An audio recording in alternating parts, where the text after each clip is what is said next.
How to post on Facebook Marketplace without friends seeing. So first is go to facebook.com and then log into your Facebook account. Then you would see these icons on top, and one of which is the icon for Marketplace.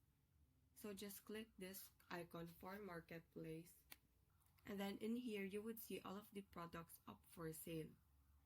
So on the left side of your screen you would see this create new listing.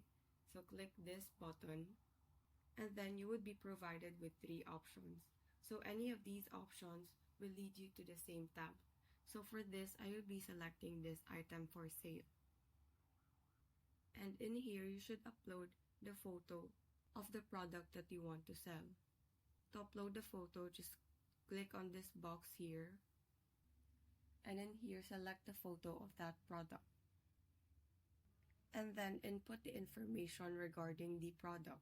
For example, the title, price, category, condition, and as you scroll down, you would see this option hide from friends. So by turning on this feature, so just tap this toggle button, this product will still be posted publicly, but it will be hidden from your friends on Facebook.